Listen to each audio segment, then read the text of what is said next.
Hello everyone, in this fourth part of Rena's guide video, I will explain how to play Prophetess effectively.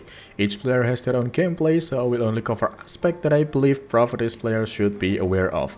Don't forget to hit that like and subscribe button to help me grow my YouTube channel. Without further ado, let's get started. Prophetess is a magical class for the character Rena, primarily favored for its supportive DPS role in clearing dungeons, particularly raid dungeons. In this discussion, I will present a review of how to play Prophetess based on my personal perspective. First, Nature Force System. Nature Force System has several beneficial effects that, when fully charged, maximize the effect provided. The effects of Nature Force include: first, Arrow Command MP recovery increased by 50%, Arrow Command MP cost decreased by 50%, critical damage increased by 30%, all resistance increased by 250 points, movement speed increased by 20%. To ensure that the Nature Force point remain at maximum without decreasing, it is essential to awaken at stage 3. This is crucial as it significantly influences the damage output. Second, beneficial skills. As previously stated, the Prophetess plays a highly influential role in ensuring smooth dungeon completion. This character possesses numerous beneficial skills both for herself and for her allies. The following is detailed description of her skill list. First, literacy, buffs, and debuffs. The Prophetess can activate a variety of buffs through 6 specific skill combinations. First, Tenacity. Tenacity decreases enemies' magical defense by 20% for 30 seconds. Second, Tenacity Strength grants a 1.2 times cooldown acceleration for 8 seconds. Third, Strength Skill and Strength Skill reduces damage taken from boss by 15% for 30 seconds.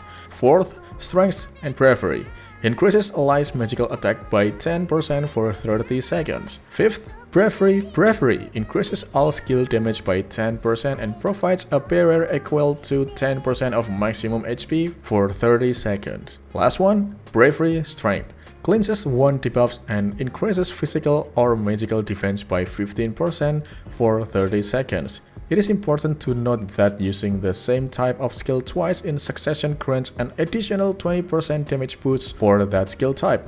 For example, casting Tenacity twice confers plus 20% Tenacity skill damage. This principle also applies to Strength and Bravery. Players must pay close attention to the correct casting order of skills to activate the intended buff. For instance, casting Strength and Bravery correctly grants plus 10% magical attack power.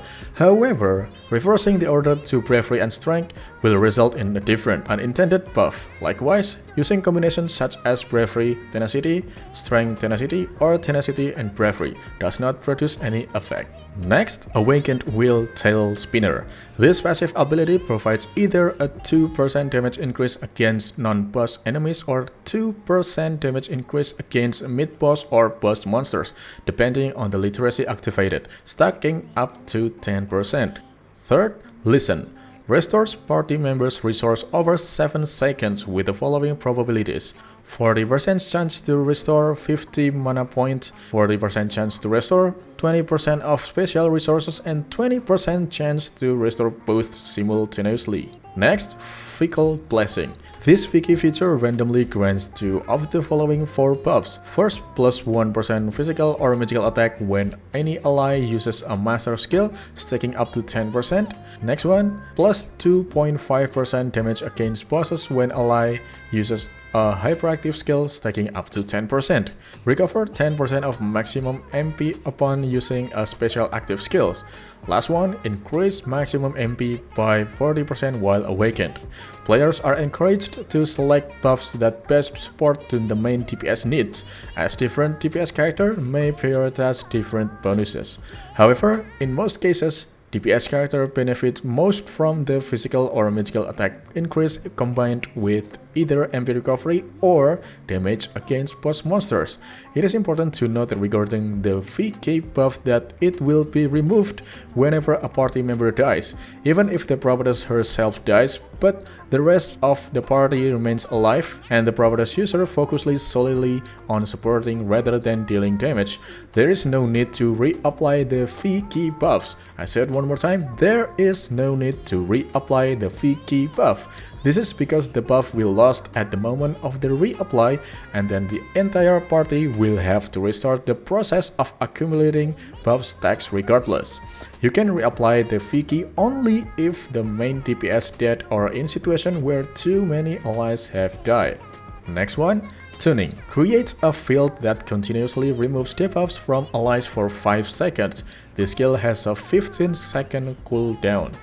Next, emphasis. Grants super armor to allies within range for 5 seconds. This skill also has a 15-second cooldown. Next one, Perfect Storm. Restores 5% of HP and MP every second for 3 seconds. This skill has a 9-second cooldown. After that, we have Mod Pour Down. Grants a 10% increase to all speeds for 15 seconds. The skill has a 15-second cooldown. Last one, Mod Aero Tornado. Refreshes the duration of all active literacy buffs. Third, skills rotation and skills to bring. I personally use the following set of skills, but you can customize your skill set based on your gameplay styles or needs. For your information, the reason I adopt this particular skill set is to facilitate the use of skills and to sequence them in accordance with the required literacy. This approach reduces the likelihood of errors in skill execution order. Thus, I will explain the skill rotation based on the key skills of its respective skills. In this way, even without explicitly identifying the buffs associated with each skill, they will automatically be activated and incorporated into the rotation itself. Therefore, the skill rotation I employ follows a sequential activation, starting from tenacity to bravery. Specifically, using the combination A and Q, W and E, S and D, R and C, and then T and F. In this manner, all literacy buffs can be fully covered. Naturally, the rotation concludes with the skill Mod Aero Tornado, ensuring that all buff and debuff effects have their duration refreshed. Fourth things to remember. As I mentioned earlier, there is no need to exert unnecessary effort in repeatedly reapplying all literacy buffs and debuffs, as having Mod Aero Tornado alone suffices to maintain them. The next crucial point to emphasize is to avoid making mistakes in the rotation, particularly in the sequence of skill used, so that the resulting buffs align with the intended effect. In my view, Prophetess is an exceptionally easy class to play without unnecessary complexity, as simply arranging the skills in the correct order on the skill slot greatly assists in playing the class effectively, without the need to memorize all the individual effects. Furthermore, I consider this class to be neutral, as it may not directly contribute significant damage, yet it provides highly valuable buffs that greatly support the main DPS. Nevertheless, the fact that it is still capable of dealing damage further enhances its utility and justifies its place within a party. Here's an illustration on how I play Prophetess based on my personal approach.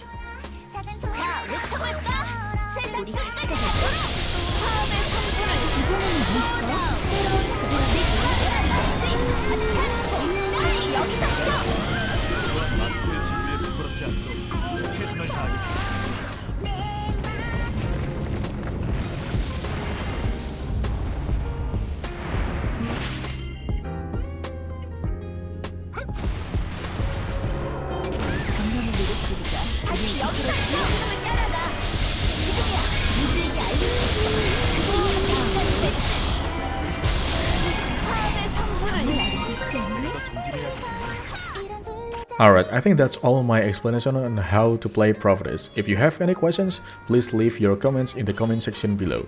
Don't forget to hit that like and subscribe button, turn on notifications so you won't miss any Elsword content and to help me grow my YouTube channel. I'm Aska Afia signing off. Goodbye.